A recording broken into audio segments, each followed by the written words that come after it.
Welcome, welcome, welcome, everyone. So grateful that you've joined us for another Urban League of Eastern Massachusetts Leader Over Lunch program.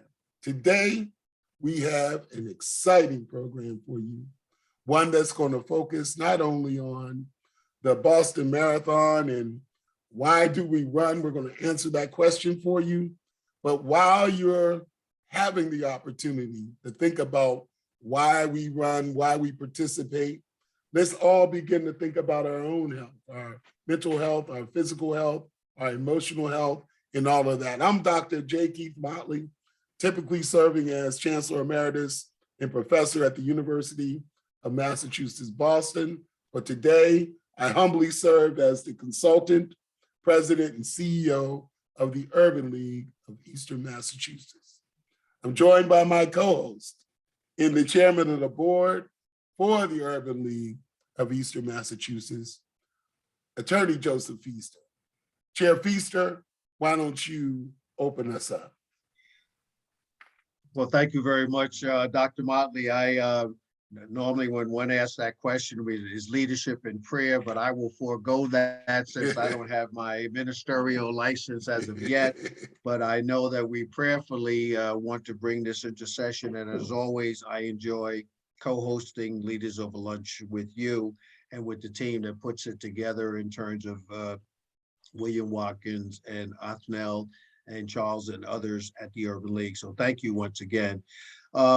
For our viewing audience, if this is your first session with us at our Leaders Over Lunch forums, this is a forum where we would like to have conversation with men and women in leadership in business, government, community development, religion.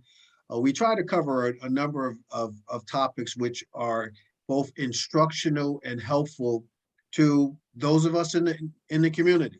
We have very busy lives. We oftentimes don't have an opportunity to see what others are doing.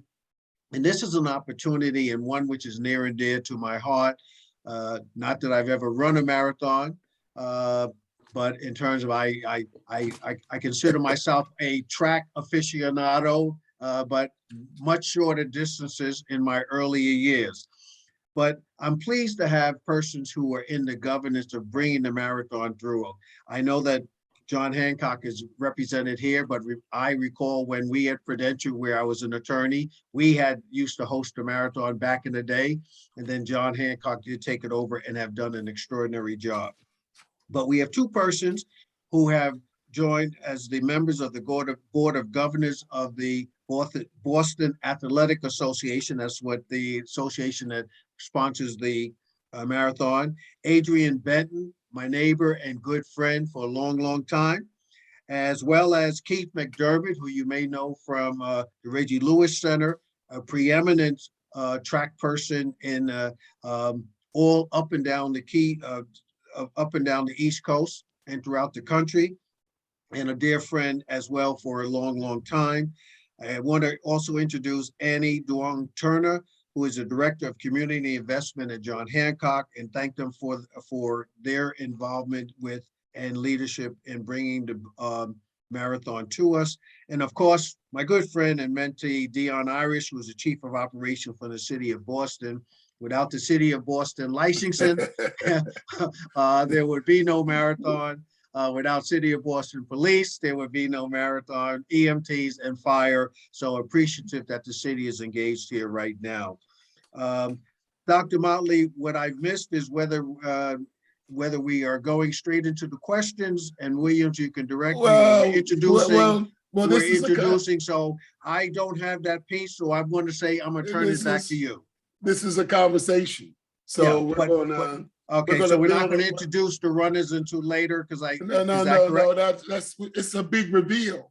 Oh, okay. All right. That's part of our big reveal. You're not supposed to let anyone know that we had them yet. Okay. But since they're revealed, it's okay. But we'll reveal who they are. We'll reveal them really at 12:30. Okay, halfway through the program.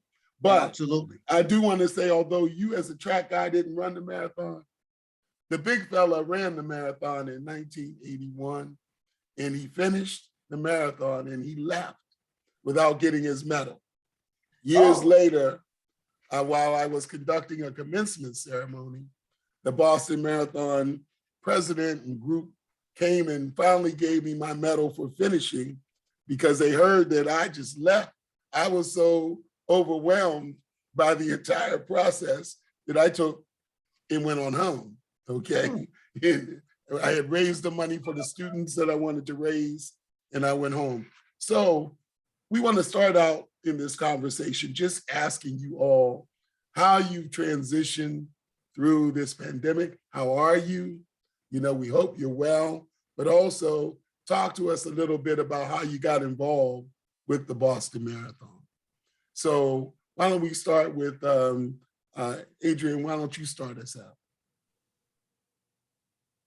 Thank you very much. It's a pleasure to be here. Pleasure to see all these friendly faces also.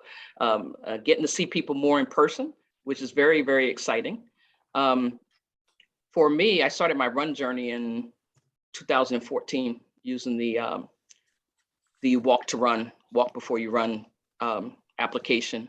And basically just started slow. In 2015, I had the opportunity to meet some Black runners who are running the Boston Marathon.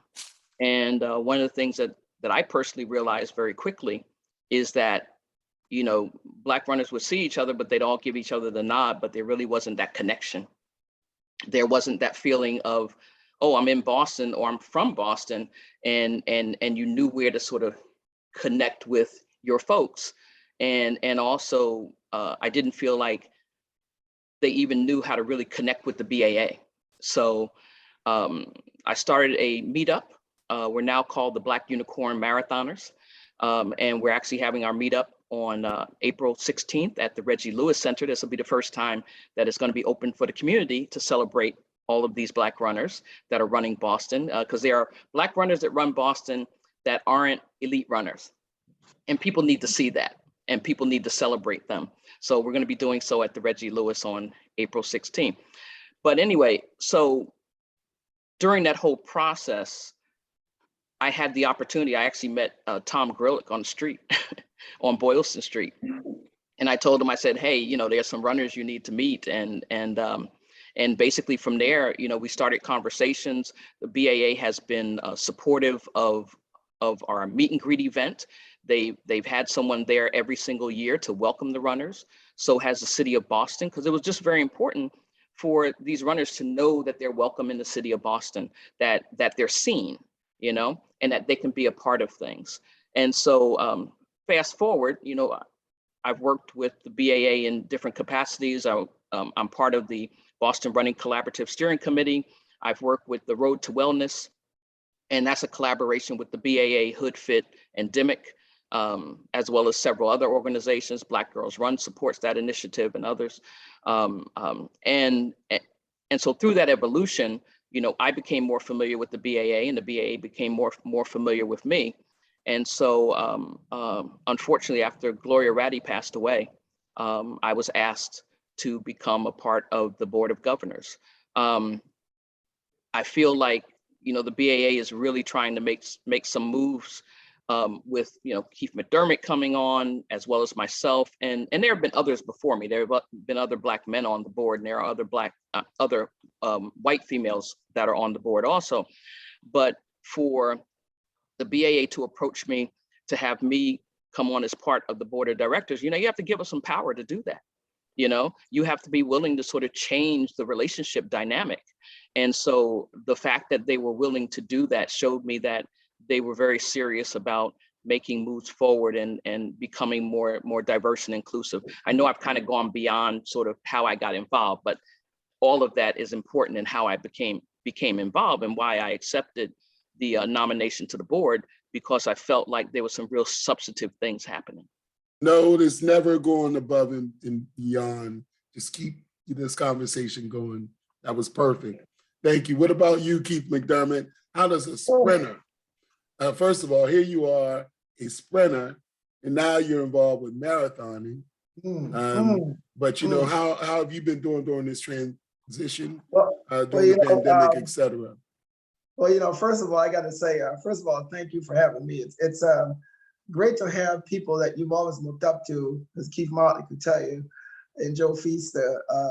Joe, you probably don't know this, but Keith, I've always looked up to him figuratively and in every way you can. So thank you for being my mentor, and a lot of things that I learned from both of y'all have kind of carried over to my role with the BAA in terms of community involvement, care about others that you could uplift. So thank you for that. My involvement with the BAA, unlike Adrienne and like Joe, I was a sprinter, a long jumper, competed nationally in some international meets. And so, when I got involved with the BAA, it was through my involvement with just wanted to make sure that a lot of times when the runners came into town, you'd see on TV they're in Hopkinton or some suburban community and not Boston. So through Tom Grilk and Susan Walsley, we talked about having a marathon jamboree at the Reggie Lewis Center. We invited like thousands of high school kids. We did a clinic, a meet and greet, the former runners, the previous champions, and Bill Rogers and Joe Benoit would come and have a giveaway with just a clinic in general. So that relationship really evolved. It's an annual, we provided a space. And later on, we kept that intact. After I left the Reggie, I was asked Wayne Levy got hired. Wayne Levy was on the board, which and he stepped down to take a position at the BAA and continue the community engagement. And Tom Grilk reached out to me and asked me to join the board. That was a little over 2 years ago. And I was humbly accepted and appointed. And so since then, my involvement with them, a little over 2 years, was more trying to continue the work of, with Wayne and Tom Grilk started. And one thing I do want to say about Tom Grilk, people talk about diversity and inclusion. Tom does something about diversity and inclusion. So a lot of the things that you're seeing with the BAA getting involved, and Adrienne talked about meeting Tom. It's not really forcing him to do something. That's Tom's nature. That's what he does. Dr. Motley, I have a question for Annie and for Dion, if I could just jump in here for a quick minute, because I wanted to I know that we talked about the governance. I want to move from the governance to the operational just for a minute. And, I would like Annie to talk about what it takes in order to put on a marathon and the reason for John Hancock's engagement in that. And I would like Dion to talk about it from the city side too, what it takes to put on a marathon and why the city has embraced the marathon for all these many years. And if both of you could speak around that, because I think people need to know this isn't something that's just snap, it happens. There's a lot behind the scenes that takes place, and I'd like you both to speak to it. So Annie, Dion, please. Yeah, I could go first, and I'll invite the others on the panel to jump in to color in a little bit more as well. But first off, thank you very much for having me here to represent our team at John Hancock. I'm a Boston girl myself. I grew up not too far from the finish line, and not too far from the Reggie either. My family's in Roxbury, so but I didn't really start having a relationship with the marathon until I started working at John Hancock. So I know how much of a huge part it is of the Boston culture, of John Hancock's culture. And we've been a principal sponsor of the race for 30 something years.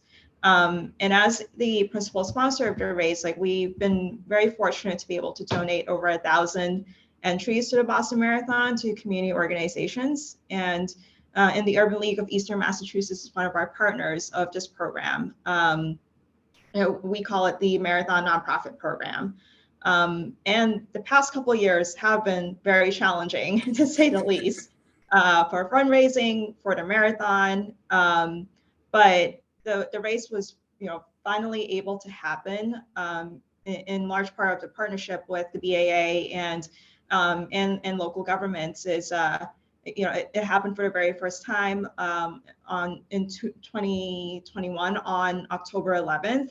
Traditionally, it happens on Patriots Day in April. And despite all the challenges of the past couple of years, our nonprofit partners were able to raise last year over $10 million. And just to kind of put it into scope, the huge value and impact of the fundraising component of the marathon programs over the past few years, in partnership with the BAA's official charity program, because BAA also has their own charity program, and we have our nonprofit program. Since 1989, both of our programs have raised $426 million for community organizations. And we see this as a really huge and important component of our overall community investment work at John Hancock, because we're really trying to promote health and well-being, sustain health and well-being, and build more healthier, more resilient and equitable communities. And our partnership with the Boston Marathon and the BAA helps us extend this impact to other community organizations that are doing really important work on the ground, and provide some really great funding to help sustain that work. And Dion, in terms of the city, certainly has been provided the ability to utilize the marathons stemming from coming down the hills into the finish line, with all of the folks cheering on. But again, it requires a lot of planning and operational issues for the city of Boston. Do you want to speak to that, Dion? Definitely. Before doing that, though, I want to say thank you for being here. I really appreciate it. And as Keith mentioned, it's great to also be among Black men who I've always looked up to, and Keith included, Dr. Motley and yourself, who has been such a resource to me throughout my career, and to many others. So I really appreciate you. Before I jump into that, I want to touch on the first question just quickly. The way that I became involved with the marathon is actually through my ascension to the role of chief of operations. Through the pandemic, it took such a toll on all of us. And one of the things that I had to revert to, because my favorite activity is actually playing basketball, but I couldn't do that during the pandemic. So I started to go to Franklin Park, and I started to walk, and I started to jog. And so doing one particular jog, I got a call from our acting mayor at the time, Ken Janey, and she asked me to be the chief of operations. So I quickly learned that as chief of operations, one of the most important duties is to help us plan the Boston Marathon.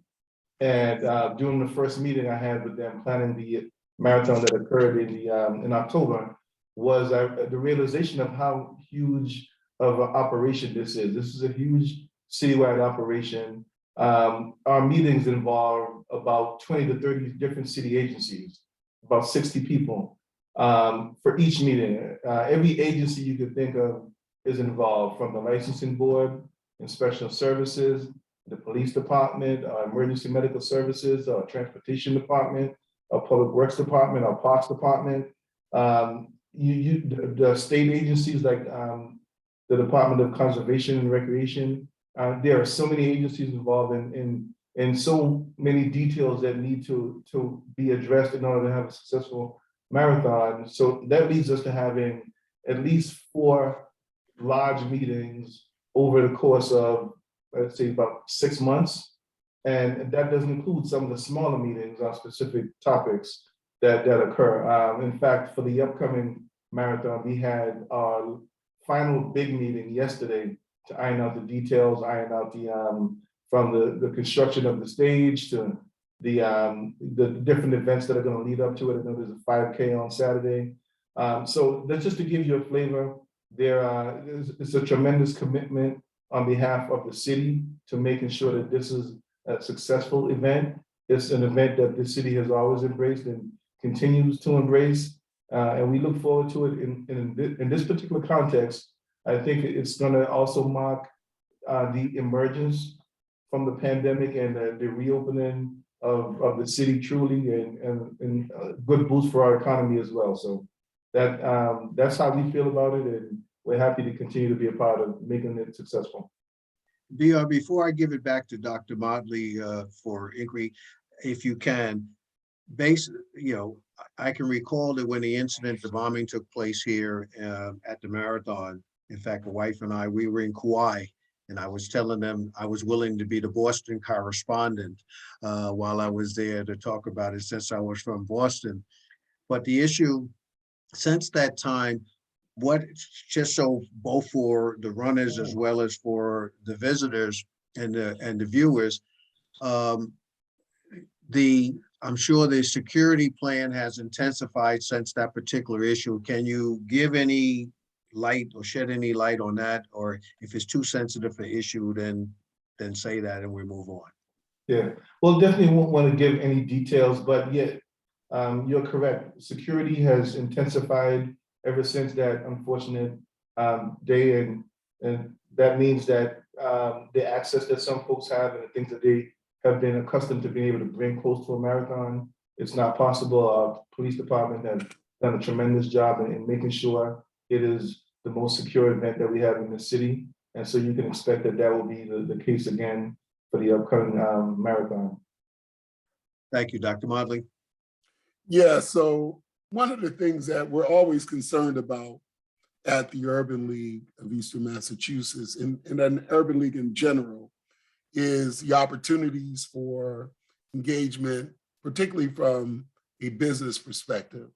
So are there procurement opportunities for Black and Brown business to provide services or products, whether it's event planners, caterers, graphic artists, photographers, audio visual opportunities? And we know it's too late for now, but we're futurists. So we're talking about the future state and how we want to be able to get back into this ecosystem. So are there opportunities for these communities to engage?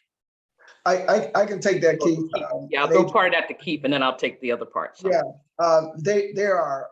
I know that one of the things that we've been really trying to do is to make sure that there are opportunities there. I know Tom, he actually got involved with the Greater New England Minority Council to talk to them about opportunities. Right. And from where Adrienne and I sit, we are going to look at the opportunities there and just provide suppliers, people that can get involved. I know from my standpoint, I want to make sure that from every level that we're involved. So I'm pretty much disappointedly in a fight with the Mass Track officials and making sure that there are representation of Black officials. And the thing with the BAA, what I'm finding is that there's not a whole lot of push that we have to do to get them to recognize that we need to focus on that, but also to make sure it's consciousness, because a lot of times when you're used to dealing with the same people, it's a lot easier to go to the same people all the time, not create opportunities, right? So we are, from where Adrienne and I sit, we are making sure that there's some accountability there. It's not just talk. And I can tell you that so the process is to identify the opportunities and see where there are opportunities, and to make it an equal and open field that vendors, people of color can access that. And the first step was Tom getting involved with minority business. Yeah, so basically the BAA is now a member of the Greater New England Minority Supply Development Council. So as Keith mentioned, that is a good first step. They also have the Boston Running Collaborative, which basically is a collaboration of a lot of Black, Brown, BIPOC organizations, run groups, who are working on, how to address a lot of the issues that are occurring in this city in terms of access, in terms of places to be able to train during the wintertime, and all these different things are being addressed. But we get a chance to hear from the folks who are living it every day. I have a little bit of an advantage in that I live in Roxbury, so I'm not removed from some of the issues that we have on a day-to-day in terms of access to a lot of things. So one of the things that the Boston Running Collaborative is creating is the table, basically, where everybody can come to the table and share these ideas and collaborate. And then it's up to the BAA to figure out how can the BAA with its position and power basically support making these things come to fruition, you know? Who does the BAA know that can champion different things, or what can the BAA do itself? In addition to that, it includes a bunch of little steps, like, where do you advertise your job openings and things of that sort, Bay State banner, other things. So that's beginning to open up more. But in addition, where do you advertise? Well, there should be some advertising money spent with places like the Bay State banner and other, digital platforms that a lot of Black people and people of color use, for example. But again, as Keith said, the BAA has been very sort of open to these things. And I do have to say that when I got on the board of directors, I was actually surprised at the level of transparency. I wasn't necessarily expecting that, but I was very happy to see it. And as I've gotten to know the other board members, everybody is embarking on their own personal journey to address diversity and equity, and to address some of the issues that are in our communities here in Boston, as well as more globally. So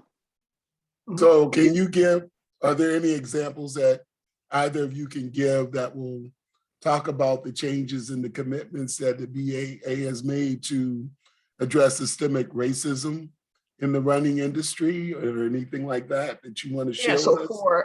For example, when you look at the city of Boston and you look at the opportunities that youth runners have to train in the wintertime, for example, there are no places available. I mean, the Reggie Lewis, they cater to, a series of track events and all that. So they can't necessarily be open for the local track club to practice, for example.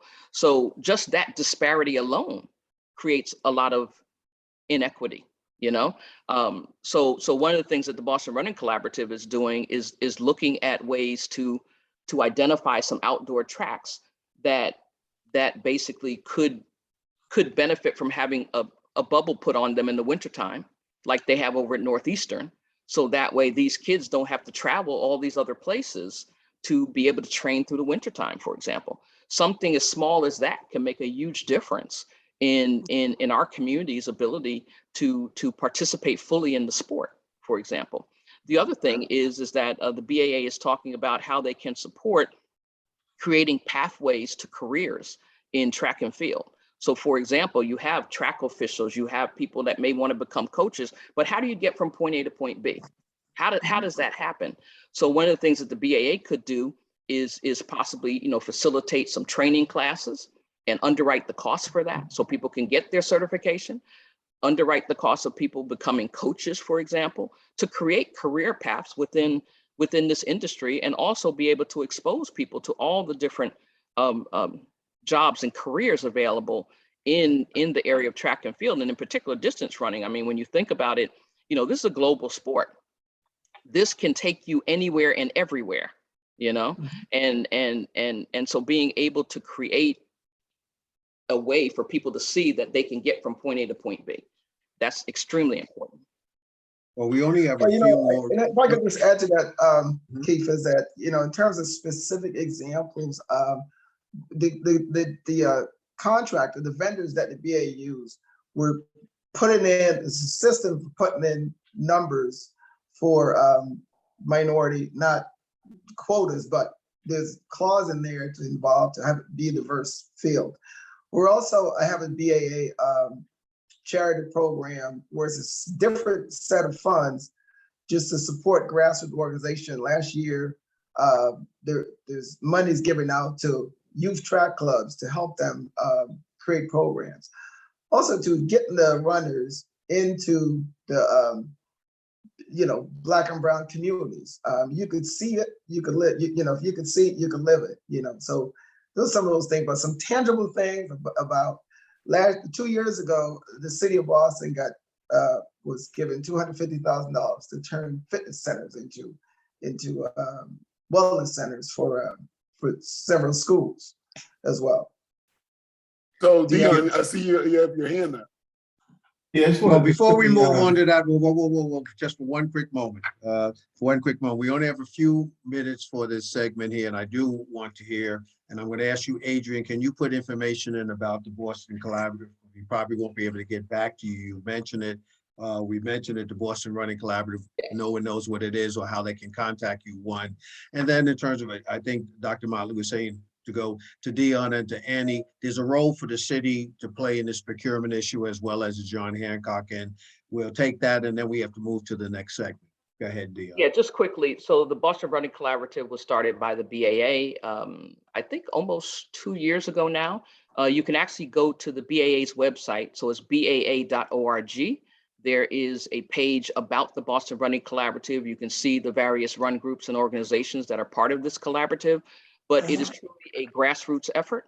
The role of the BAA is just to help to coordinate and facilitate and to use some of their resources to enable these groups to come together, have discussions around what types of initiatives can be created and what things can benefit not only just runners, but also, general health and wellness in the city of Boston. We're looking at a youth component, we're looking at a senior component, and how to support more health and wellness initiatives throughout the city, and also enable these run groups to be able to thrive and grow.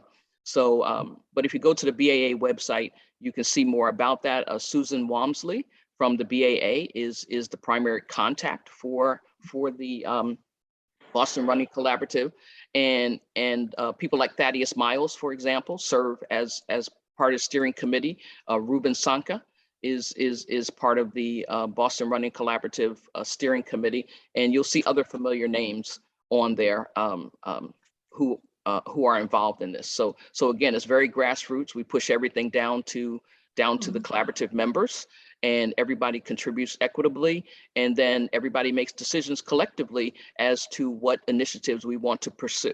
Right, thank you, Adrienne. I gotta just stop you there because I need to let Dion and Annie get a word in here. So Dion, you were having the floor on what you wanted to say, and then Annie want to talk about how the John Hancock can address that procurement issues that Dr. Motley posed to the other panelists. Go ahead, Dion. thank you, and I'll be quick. I just wanted to state that our Chief of Economic Opportunity and Inclusion, Segona Duong, he's excited and looking forward to engaging with the BA going forward to see how we can increase procurement opportunities for Black and brown businesses. And, from the city, we take, we hold ourselves accountable as well. And we're also looking to be more equitable and making sure that we have that perspective, even in the bids that we are giving out to organizations. So that's something that the mayor is committed to, and you'll be seeing more examples of that in the coming years. Thank you. Yeah, and Annie? I'll try this very, very brief because I know we're a little short on time. And while our community programs like the Marathon nonprofit program has undoubtedly created a lot of really positive things for organizations like the Urban League and our other partners, it's also just as important to look at an organization's internal work. Like, you're doing all these things externally. Like, where are you at on your journey internally? And for our broader diversity, equity, and inclusion efforts at John Hancock, we're also looking at how we're hiring folks, how we're sourcing talent, how are we sourcing suppliers, supplier diversity as well. And there are targets that we are holding ourselves accountable to. And we're also super proud that we now have a chief supplier diversity officer whose full-time job is looking at our supplier diversity, not just for John Hancock, but also our parent company, Manulife. So that there is a lot of work that we're doing internally as well to ensure that our commitments are to diversity, equity, and inclusion are consistent, not just externally, but internally. Well, we're really proud to hear of all the work that's being done. But now, Mr. Chair, it's time for us to reveal the runners that we have for the Urban League of Eastern Massachusetts. And so Well, do you want to rotate on these bios real quick? No, I think that in terms of no, Dr. Motley, I'm just going to do the Okay. drum. I'm just going to do the drum roll. Okay, all right, And well, listen. Yeah, and certainly So- want to first, in case they have to go, I want to thank Adrienne and Keith and Annie and Dion for participating in this. We're moving to the next segment and love to have you here, but in case you have to depart, just want to say thank you for participating. Well, I'm sure I'll stay up. the members of the Board of Governors want to be here to see who the runners are for the I'm marathon. staying. So, first of all, Jamila Aziz, a 3-sport athlete and a varsity athlete in college as well, been running marathons since 2015, has run 2 to 3 marathons a year, including the World AIDS Day Marathon held in Kenya on December 1st in all 6 Abbott World Marathons. Her most recent claim to fame is that due to the start line logistics, she was the last person to start the 2021 Boston Marathon. And so that's an honor to be first in or last to start. Mother was an incredible director of the Urban League of Long Island for many, many, many years. So she has a connection to the movement. Let's welcome Jamila.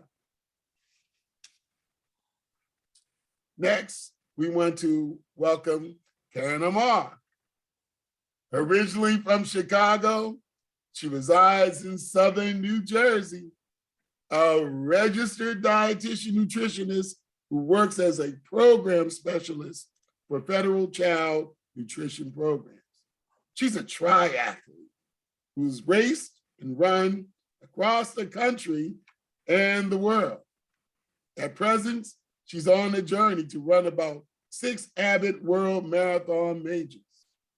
She enjoys reading, engaging in outdoor activities like cycling, hiking, swimming, putting together puzzles, and also putting together Lego sets. She is incredible, and she likes to attend live events. So she's so happy that we're back to live events because she likes to play games.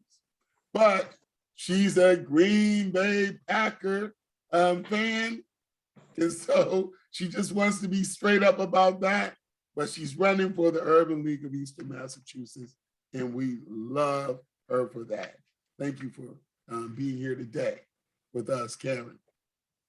And so, Michael, pronounce your last name for me. Stuhldreier. Studenheimer, Christ. And so, listen, you know, I sprechen a little bit of Deutsch. He's from Heidelberg, Germany. He's 41 years old.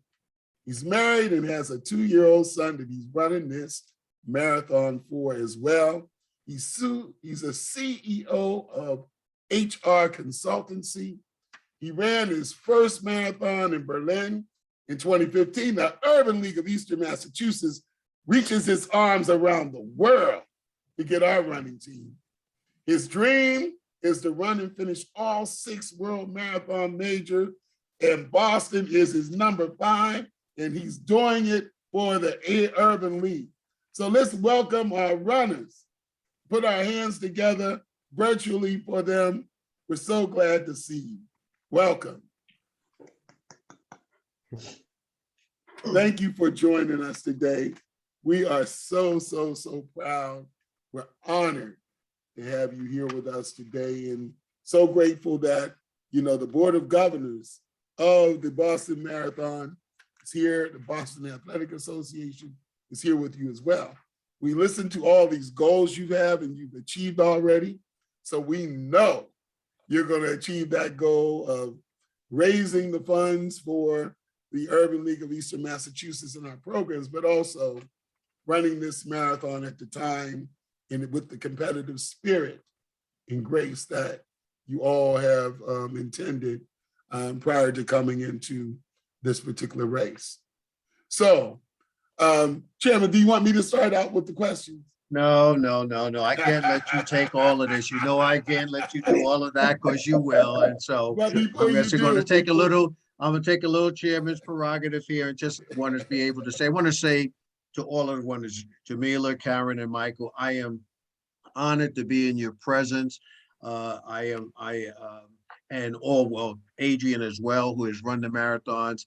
You know, when I thought I was running track, because I would, I was a sprinter, when I was running track in New York and running Van Cortlandt Park and running my 2.5 miles, you couldn't tell me I wasn't bad, trying to get ready for indoor season. And I ran 2.5 miles, and I just would say very quickly, I knew I wasn't going to be a distance runner when I was a freshman in high school, was running at Van Cortlandt Park, and the Van Cortlandt Park it was 1.25 miles for that.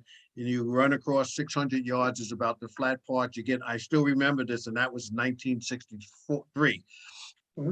And you get to a backstop, and then you go up in the hills, and then you come down, and then there's a flat section. Well, it was one of those Indian summers, summer in September, and the A team came back, the varsity team came back, and they had all this dirt around their mouth. It was Dust Bowl. And so they said, if you don't want to get that dust in your mouth, you got to get out ahead. Well, of course, I'm a sprinter. I'm lined up on the cow path. I take off for the 600 yards. Well, at the end of that 600 yards, I was done. Crawled through the hills and came in. So I knew that I would never be able to do what you folks have done. So I do applaud you all.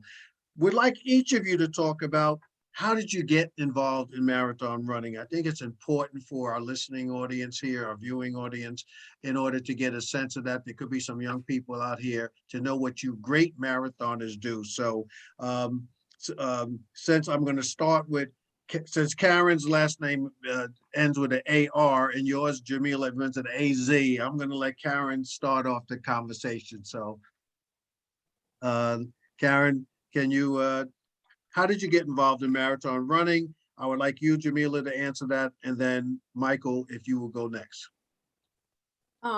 Thank you all for having me today. And many thank you all for allowing me to run for ULM.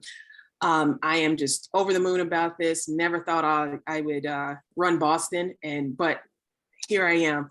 I got into running as a way to condition myself for martial arts. I am a Taekwondo black belt. And in order to condition for fighting, well, sparring, I should say, I had to be able to endure the event. So I took up running in 2006, and I have been running ever since. And I have crazy run friends who challenged me to run a marathon. And I ran my very first Walt Disney World Marathon back in 2013, and I haven't stopped since then. Jamila?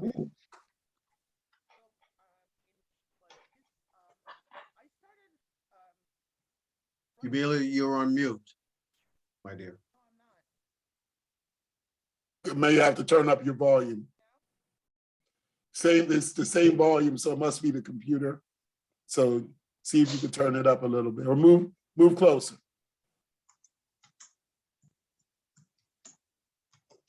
Well, while she's working on that, Jamila, I'm going to let Michael go. Michael, why don't you come on?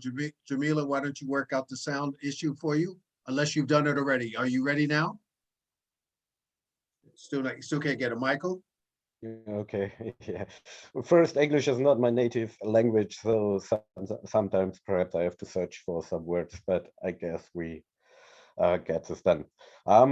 How did I get involved in marathon running? Yeah, it was quite funny. It was, I guess, an evening in 2014. I was lying in bed, had a kind of a midlife crisis or something like that. So what are you doing? You're thinking about the goals you want to achieve in life. And yeah, I was sure I wanted to do something special, prove something to myself, and go to the limit. So the same evening I registered for the Berlin Marathon in 2015. The next day I bought some running shoes and a running clock, and in the evening I went to the forest and started running. After some while I was totally exhausted. I didn't get a breath. I thought, oh, that must have been at least 8 miles. I looked at the watch. It hasn't been 1 mile, to be honest. But I kept going. So for the next weeks, the next months, I strictly was on a training schedule for 1 year. No matter what the weather was, I kept up the training. And in 2015, I ran my first marathon, and it was an unbelievable feeling. The other ones that ran Berlin, when you're running around the corner through Brandenburg Gate, it was like I saw the finish line and I knew, okay, I need more, I want to run them all.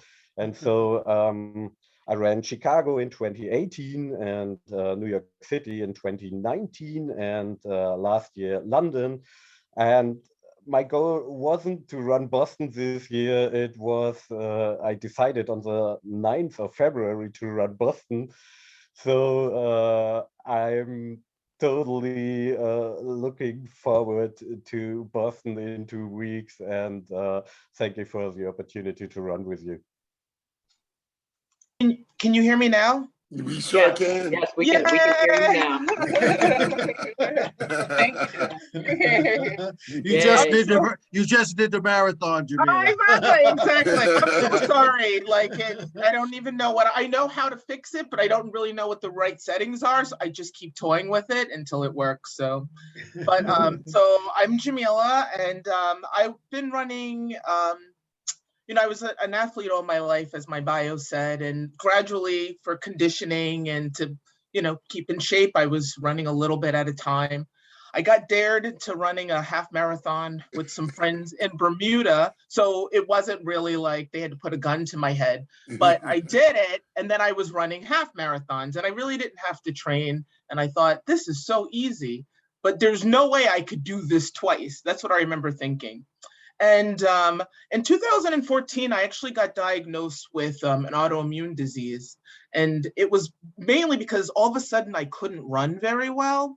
And I kid you not, I know I look like Venus Williams. I have the same autoimmune disease as Venus Williams. It's called Sjogren's syndrome. And so when you saw me, you're like, oh my God, Venus is on this. I get it but I also share this autoimmune disease with her. So because I knew that it was sort of debilitating the thing that I loved most, that's when I started running marathons. And my first was Berlin. My first was Paris. And then I was like, okay, this is easy. And then I did Berlin. And then I decided I was going to do the Abbott 6-star journey. And so I actually have completed it. I ran Boston in 2021 with a different charity. But for some reason, my splits didn't come through, and my race is not official. I got the medal from the Abbott tent and I got my Boston Marathon medal, but if you look me up, I'm not official. So I'm running this again because I actually want a better experience. I'm still trying to get those results official, but it wasn't the right experience. Like, this is the most prestigious race in all the world of all the marathons, and I was last to start. And they were pulling up the splits and the barricades. And at Cleveland Circle, I had to press the button and wait for the walk sign. It just wasn't the right experience. And I finished and it was ecstatic and it was great. But I want to do it again so that I could have the right experience and then maybe go back down to running just half marathons or shorter distances now that I've gotten my 6 stars. Jamila, the BAA does have a half marathon as well, in case you I want to do run it. that. No, I do that. I do the medley. I'm in the distance medley this year too. This is one of the ones I used to do each and every year. So I'll be running on Saturday and then I'll run on Monday, then I'll run in June. And it's really late this year. It's going to be cold in November. So, but I'll be there. Well, that'll be good for those hills. And Okay. Michael, you and I actually ran Chicago at the same time because I ran Boston in 2018 during the Unicorn Storm. I did Chicago in 2019 before I was in Chicago in 18. Yeah, we a lot of us ran the same races. It was an unbelievable rainy day. The shoes were wet right before the start. It was no fun, to be honest. And okay, Chicago, windy city, but that makes it special to finish that one off. Was quite great. Yeah, but what makes running 26 and point whatever miles fun? What makes it fun? Finishing, Yeah. Uh-huh. finishing it. Yeah, Finishing makes it Finishing makes fun. it fun, yes.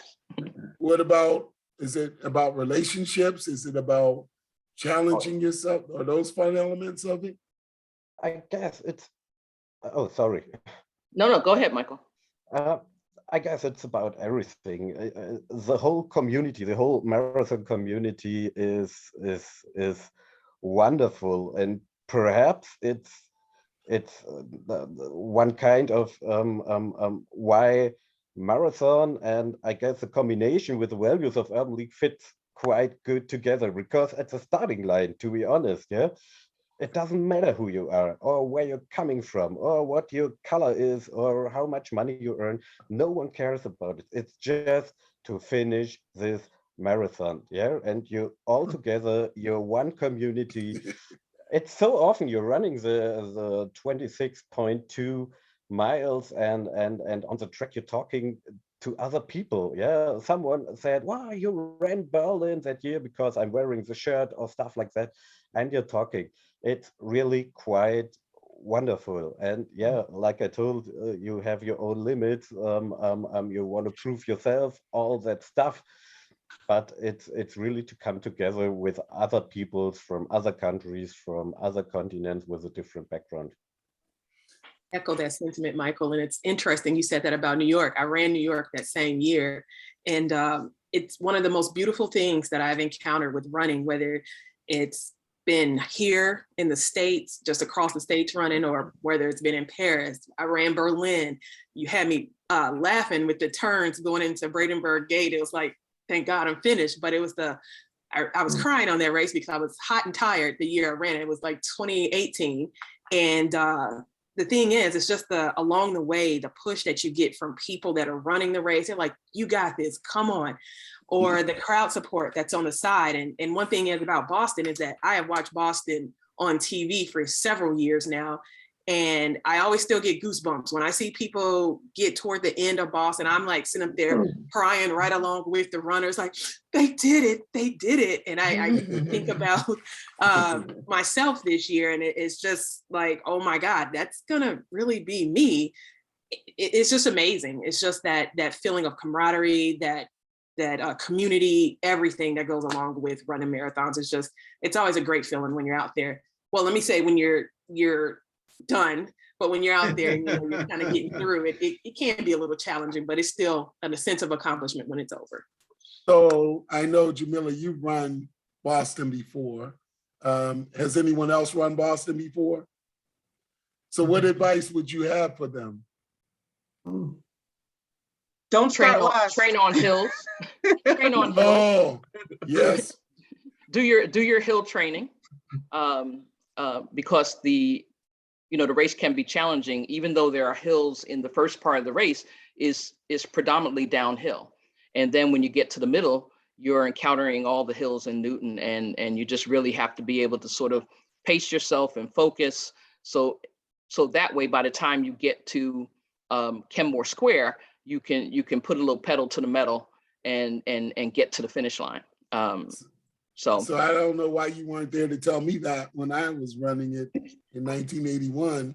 I trained for uphills, but didn't train for downhills. And right, yeah, you got to train for the downhill all the way to the city. Yeah, you have to train for the downhills. And I have a great coach that takes me through all this. I'm not a fast runner.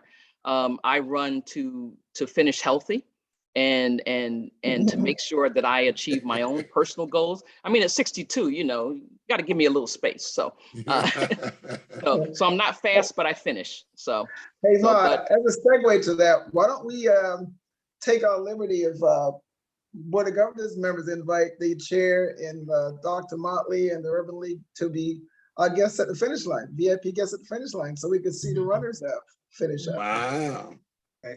Hey, sounds like a grand offer. I haven't been there at the finish line in many, many years. So thank you very much, Board of Governors member Keith McDermott. Love to have you guys. Now we'll see what that Board of Governors really means. Chairman Yeah, be our guest, right? My Dr. Motley, Phyllis, and Joe, and Yeah. And, Can I just and- throw out a question? I mean, I am so much, my favorite sport is track and field, bar Yes. none. That's, Good choice. and Keith, you know, I've had that conversation with Mhm. you, with all the Yeah. times you've invited me over to the Reggie, to all of the meets. Mhm. I want you all to all of you, and Dr. Motley included, he's a sports aficionado in a different sport. Talk to the young people as to what the mental preparation, I hate y'all talking about the mental preparation, the physical preparations. What did sports mean to each of you doing in whatever fashion, whether it's a marathon or not? What would you say to young people now as to how they can get to the places where you are right now? And we have about 5 minutes or so. If you all can just give us a snippet of what really got you to this point and what you might say to young people. I'll say this, do it. And I know that really sounds cliche, and I'll tell you this, I have asthma and I've had it all my life. I wanted to run cross country when I was younger, but I was told you can't run cross country because of your asthma. So people wanted to place a limitation on me and say, you can't do that. So I would definitely tell any young person out there is you set your heart to it, you want to do it, you can do it. It does take work to do it, but give yourself grace, be patient with the process in the sense of starting small and keep working daily to get to that goal. You know, you're not going to get there overnight, but bit by bit, you can get there. Right, absolutely. And don't be afraid to ask questions, and have no fear, basically, you know, have no fear and embrace trying new things. I mean, I started playing basketball when I was in grammar school. So I exercised most of my life, but nothing has challenged me as much as when I embarked on my distance running journey in 2014. That has really challenged me, but it's also provided some of the largest health benefits for me. You know, I have a variety of health concerns. One in particular is that my ventricles fire off when my heart is empty, not full of blood, so it feels weird. But through asking questions and all these other things, you know, I found that exercise helps to mitigate that condition, you know. So asking questions, not having fear, but also just wanting to move your body, you know, I think that's extremely important. And that's part of what the mission of the Boston Athletic Association is. You know, a lot of people say, you know, think of the BAA as the marathon, but the mission of the BAA is to support health and wellness in our communities. And we're getting back to doing a lot more of that through initiatives like the BRC, for example. So yeah, it's all about health and wellness. It's all about moving our bodies. And if we move our bodies at least 15 minutes to 30 minutes a day, you will see an enormous difference in your overall health and well-being. So walk 15 minutes one way, walk back the other way. Okay, so Michael, do you have anything you want to add from Germany for us? Just believe in yourself. I guess that's the most important thing. Yeah, I told my story. I started with 1 mile, yeah, and I had 1 year to push me to 26 miles. If you don't believe in yourself, really, that's the most important thing, and you will be surprised what can happen. So Jamila, close us up. Oh gosh, this pressure. But I mean, again, I I echo what everybody says, and it seems like it's impossible, right? But you know, nothing is impossible once you actually achieve it. And you know, I've lived this many times, a couple times a year, and you know, I'm so happy that my life has gone in this direction. So we want to thank all of you for joining us today.